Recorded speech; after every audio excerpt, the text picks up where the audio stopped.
Hello students, আজি আমি class 10 ত্ৰিভুজৰ প্ৰথম অনুশীলনী এক্সাম্পল নম্বৰ 1 টো কৰিবলৈ আগবাঢ়িছো। এটা বহুত ইম্পৰ্টেন্ট এক্সাম্পল হয় আৰু এক্সামত এটো আহেও এসএসএলসি এক্সামতে হওক আৰু ইয়াক অনুশীলনী 6.2 প্ৰয়োজন হয় সেইভাবে মই শিকাই ল'ব বিচাৰিছো। ওকে, প্ৰশ্নটোত কৈছে যদি এডাল ৰেখাই ত্ৰিভুজ ABCৰ AB আৰু AC বাহুক ক্ৰমে D আৰু E বিন্দুত ছেদ কৰে আৰু ৰেখাডাল BCৰ সমান্তৰাল তেন্তে প্ৰমাণ কৰা যে AD by AB equal to AE by AC। এটা ত্ৰিভুজ দিয়া আছে ABC আৰু ইয়াৰ AB বাহুক D বিন্দুত আৰু AC বাহুক E বিন্দুত DE এনেভাবে কটাকটি কৰিছে যাতে D লগত BC কি হয় সমান্তৰাল, এটো আমাক দিয়া আছে। আমি প্ৰমাণ কৰি দেখাব লাগে যে AD by AB equal to AE by AC। Okay, আমাক দিয়া আছে প্ৰমাণ কৰিবৰ কাৰণে আমাক দিয়া আছে মানে given ত্ৰিভুজ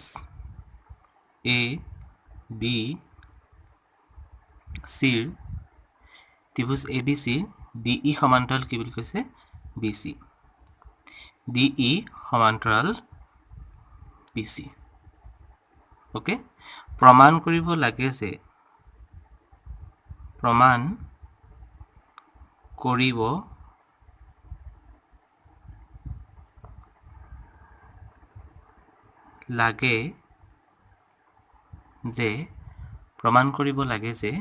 কি প্ৰমাণ কৰিব লাগে AD by AB সমান AE by AC। ওকে, এতিয়া আমি প্ৰমাণ কৰিম। প্ৰমাণ এটা আমাৰ কোনো অঙ্কন নাই, আমি ডাইৰেক্ট প্ৰমাণ কৰিলেই হ'ব। এটা আমি থেলছৰ উপপাদ্য পঢ়িছিলো। থেলছৰ উপপাদ্য মতে কি আছিল যে যিকোনো এটা ত্ৰিভুজৰ যিকোনো এটা বাহুৰ সমান্তৰালকৈ যদি এটা ৰেখা আঁকা হয় সেই ৰেখাডালে বাহু দুটাক সমান অনুপাতত কি কৰে ভাগ কৰে। এতিয়া ঠিক সেইদৰে D সমান্তৰাল BC হয়, গতিকে থেলছৰ উপপাদ্য মতে কি হ'ব AD by DB সমান AE by EC হ'ব, হয়নে? গতিকে আমি লিখিব পাৰো যিহেতু ত্ৰিভুজ ABCৰ DE সমান্তৰাল BC গতিকে AD by DB সমান AE by কি হ'ব EC, AE by EC। Okay, ইয়াৰ পিছত আমি এই ৰেচিঅটো অনুপাতটো উলটাই দিম, কিয়নো আমি AD by AB সমান AE by AC প্ৰমাণ কৰিব লাগে। আমাৰ তলত কি লাগে AB আৰু AC লাগে। সেই AB আৰু AC টো মানে কি হয় AD plus DB মানে AB হয়, হয়নে? AD লগত DB যোগ কৰিলে কি হয় AB হয়। সেইভাবে আমি অনুপাতটো প্ৰথমতে লুটিয়াই ল'ব লাগিব, উলটা কৰি ল'ব লাগিব। তোমালোকে গম পাবা কেলে কৰিলো।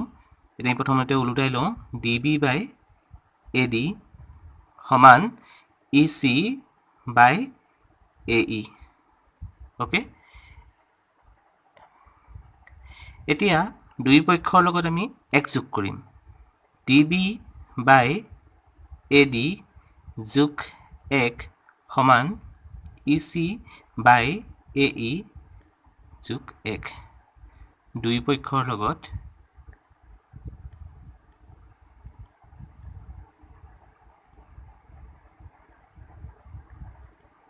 এক যোগ কৰি সমান, এটা যদি লসাগু লওঁ কি হ'ব তেতিয়াহ'লে AD লসাগু হ'ব DE plus AD আৰু ইয়াত লসাগু কি হ'ব AE, ইয়াত কি হ'ব EC plus AE। এতিয়া তোমালোকে চোৱা ত্ৰিভুজটোত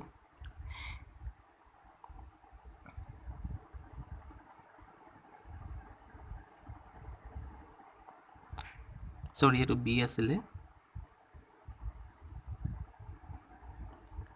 এতিয়া তোমালোকে দেখিছা DB plus AD, DB plus AD মানে কিমান হয়, DB plus AD, DB plus AD মানে কিমান হ'ব, AB, AB by AD, DB plus AD মানে কিমান হ'ব, এবি বাই এডি। আৰু EC plus AE, EC plus AE, এই দুটা যোগ কৰিলে কিমান হ'ব, এচি, গতিকে আমি কি লিখিম ইয়াত, এচি বাই এই। অ'কে, এতিয়া আকৌ পুনৰ আমি অনুপাত দুটা উলটিয়াই দিম, তেতিয়াহ'লে এইটো মানে কি হ'ব, এ ডি বাই এ বি, আৰু এইটো কি হ'ব, এ ই বাই এ চি। আমাক এইটোকে উলিয়াব দিছিলে আৰু আমাৰ প্ৰমাণ কৰা হ'ল।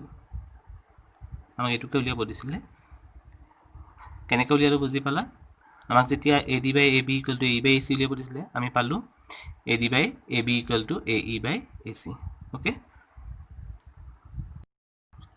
এতিয়া চোৱা কুৱেশ্যন নম্বৰ 3, অনুশীলনী 6.2 কুৱেশ্যন নম্বৰ 3। ইয়াত আমি এক্সাম্পল নম্বৰ 1টো ইউজ কৰিম, মই আগতে কৰি অহা। কুৱেশ্যন নম্বৰ 3ত কৈছে, চিত্ৰত যদি এল এম সমান্তৰাল চি বি আৰু এল এন সমান্তৰাল চি ডি হয়, প্ৰমাণ কৰা যে A M by A B equal to A N by A D. ইয়াত এটা চিত্ৰ দেখিছা তোমালোকে, ইয়াত এটা এল এম সমান্তৰাল চি বি বুলি কৈছে, ইয়াত এল এম মানে এডাল আৰু চি বি মানে এডাল, হয়নে? গতিকে এইটো ত্ৰিভুজ এ বি চিত পৰি আছে, ত্ৰিভুজ এ বি চি পৰিব নে পৰিব, এল এম সমান্তৰাল যদি আমি বি চি লওঁ, আৰু এল এন সমান্তৰাল চি ডি লোৱাৰ লগে লগে আমাৰ ত্ৰিভুজটো কি পৰিব, এ চি ডি। আমাক এই দুটা ত্ৰিভুজ দিয়া আছে, আৰু এই ত্ৰিভুজ দুটাৰ সহায়ত এই দুটা কণ্ডিশ্যন ইউজ কৰি আমি প্ৰমাণ কৰিম যে A M by A B equal to A N by A D. Okay, গতিকে আমি সমাধান কৰোঁ। আমাক দিয়া আছে গিভেন, কি দিয়া আছে, এল এম সমান্তৰাল চি বি আৰু এল এন সমান্তৰাল চি ডি, হয়নে? আমাক এই দুটা কণ্ডিশ্যন দিয়া আছে। প্ৰমাণ কৰিব লাগে কি, প্ৰমাণ কৰিব লাগে যে, প্ৰমাণ কৰিব লাগে যে A M by A B, A M by A B সমান A N by A D. Okay, এতিয়া আমি প্ৰমাণ কৰিম। প্ৰমাণ,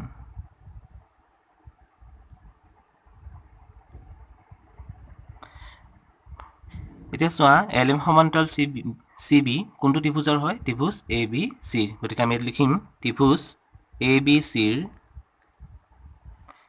এল এম সমান্তৰাল চি বি, ত্ৰিভুজ এ বি চিৰ এল এম সমান্তৰাল কি হয়, চি বি।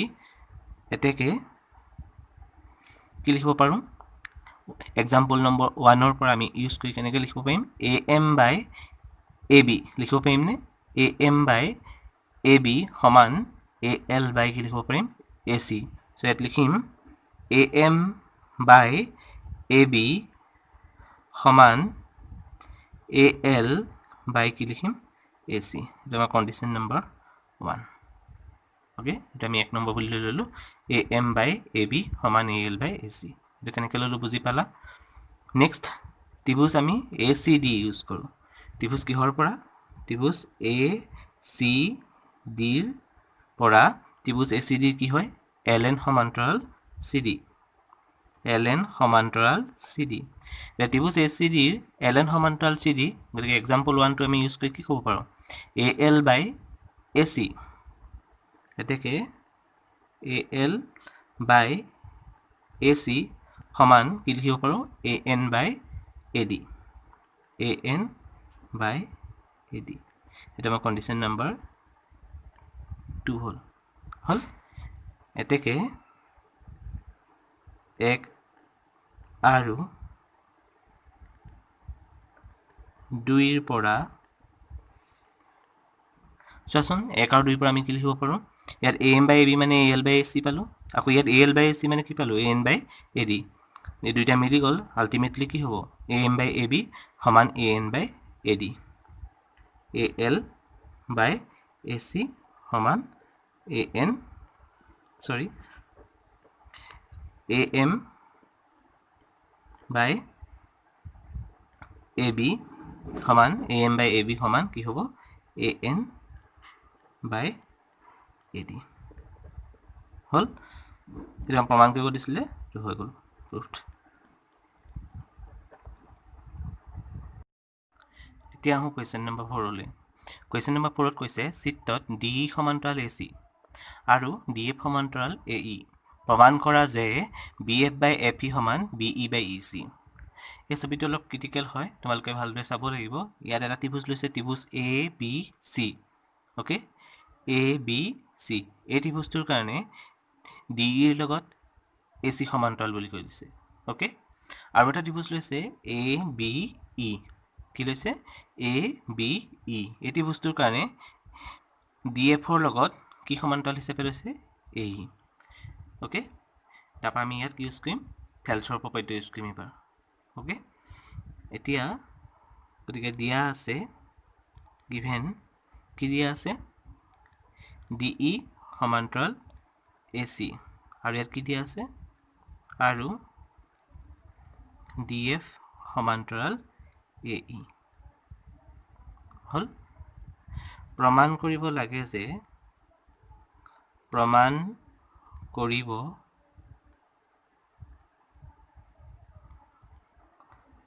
লাগে যে কি প্ৰমাণ কৰিব লাগে BF by FE সমান BE by EC BF by FE সমান BE by EC প্ৰমাণ তেতিয়াহ'লে মই ক'লো যে দুটা ত্ৰিভুজ লৈছে এটা ত্ৰিভুজ ABC লৈছো আমি আৰু এটা লৈছো কি ABE ওকে এতিয়া প্ৰথমতে আমি ত্ৰিভুজ ABC লওঁ ত্ৰিভুজ কি লওঁ ABC ত্ৰিভুজ ABC ৰ কি সমান্তৰাল লম আমি ABC ৰ কি সমান্তৰাল DE সমান্তৰাল AC ত্ৰিভুজ ABC ৰ কি হয় DE সমান্তৰাল AC এতেকে এটোৰ লগত যদি এডাল সমান্তৰাল হয় তেতিয়াহ'লে থেলছৰ উপপাদ্য মতে কি হ'ব BD by AD সমান BE by EC কি হ'ব BD by AD সমান কি হ'ব BE by EC কি উপপাদ্য মতে থেলছৰ উপপাদ্য মতে থেলছৰ উপপাদ্য মতে এটা আমি কন্ডিশন নম্বৰ কি ললো 1 ওকে নেক্সট কন্ডিশন মতে আমি কোনটো ত্ৰিভুজ লব লাগিব এতিয়া ত্ৰিভুজ ABE ত্ৰিভুজ ABE আমি লিখি লৈছো আকৌ ত্ৰিভুজ ABE কি সমান্তৰাল হয় কি সমান্তৰাল বুলি লব লাগিব DF সমান্তৰাল AB বুলি আমাক দি দিছে হয়নে DF সমান্তৰাল AE DF সমান্তৰাল কি লব লাগিব AE ত্ৰিভুজ ABE ৰ DF সমান্তৰাল AE এডাল লগত এডাল সমান্তৰাল হোৱাৰ কাৰণে আমি কি লম থেলছৰ উপপাদ্য মতে BD by AD এতেকে BD by AD সমান কি হ'ব BF by FE BF by FE এটো আমাৰ থেলছৰ উপপাদ্য মতে দিস ইজ কন্ডিশন নম্বৰ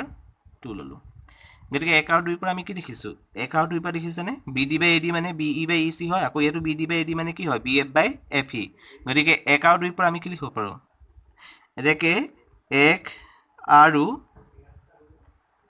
2 ৰ পৰা 1 আৰু 2 পৰা আমি কি লিখিব পাৰিম BE লগত EC অনুপাতটো BE লগত EC অনুপাতটো কাৰ লগত সমান হ'ব BF ৰ লগত FE অনুপাতটো সমান হ'ব আৰু আমি প্ৰমাণ কৰিবলৈ এটোই কৈছিলে BF by FE সমান BE by EC এটো ওলালনে প্ৰমাণ কৰা হ'ল ওকে থ্যাংক ইউ